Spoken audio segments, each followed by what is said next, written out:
ہم صرف سکون لینا چاہتے ہیں اور لینے والے بننا چاہتے ہیں کہ دوسرا فریق ہمارے لیے سکون بن جائے. ہم نے تو سنا تھا کہ شادی کے بعد بہت مزہ آتا ہے اور بہت خوشیاں ہوتی ہیں اور بہت اچھی دوستی ہو جاتی ہے اور سب کچھ, اور یہاں تو اس بندے کو میری پرواہ ہی نہیں اور بے شمار گلے شکوے. لیکن ہم یہ نہیں سوچتے کہ شادی کے اس رشتے میں بننے کے بعد ہمارے اوپر کیا فرض عائد ہوا, ہمیں کیا ذمہ داری دی گئی. رسول اللہ صلی اللہ علیہ وسلم نے ایک اچھی بیوی کی جو صفات بیان کی ہیں وہ ہم میں سے کتنی عورتوں کے اندر ہیں. نبی صلی اللہ علیہ وسلم نے فرمایا, کیا میں تمہیں تمہاری ان عورتوں کی خبر نہ دوں جو جنت میں ہوں گی, جنت میں جانے والی عورتیں.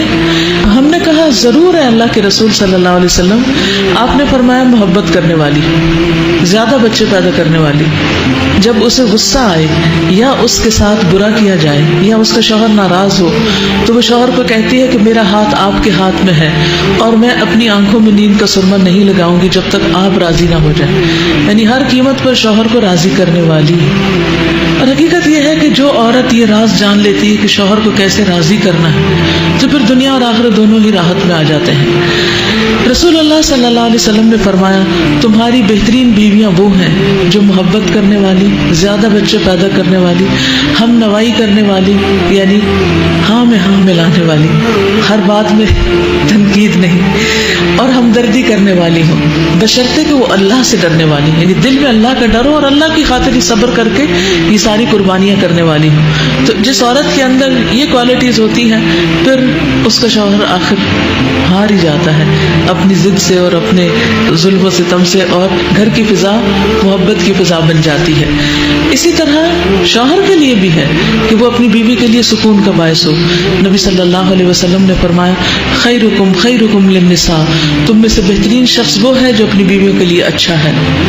پھر اسی طرح عورت کے لیے خاص ذمہ داری کہ شوہر کے بلانے پر وہ اس کے پاس چلی جائے. رسول اللہ صلی اللہ علیہ وسلم نے فرمایا, اس ذات کی قسم جس کے ہاتھ میں میری جان ہے, جب کوئی شخص اپنی بیوی کو بستر پر بلائے اور بیوی انکار کر دے تو وہ ذات جو آسمانوں میں ہے وہ ناراض رہتی ہے حتیٰ کہ اس کا شوہر اس سے راضی ہو جائے. تو یہ بات جو ہے یہ عام طور پر اس کو بہت مس انٹرپریٹ کیا جاتا ہے اور یہ شو کیا جاتا ہے کہ اسلام بڑا ہی ظالمانہ مذہب ہے جس میں عورت کا تو کوئی حق ہی نہیں ہے, بس وہ شوہر کی غلام بن کر رہے. نہیں, اللہ سبحانہ وتعالیٰ نے شوہر کے مزاج کو جانتے ہوئے کہ اس کے اندر جس قسم کی آگ ہے اگر وہ ٹھنڈی نہ ہو تو بہت سے فتنے فساد پھیلائے گی, اس لیے عورت کو یہ حکم دیا کہ وہ اپنے شوہر کی اطاعت کرے اس معاملے میں, اور اگر وہ نہیں کرے گی تو گناہگار ہوگی. اور پھر اس وجہ سے یعنی اس کے ناروا انکار کی وجہ سے شوہر کے اندر جو غضب غیظ غصہ ہوگا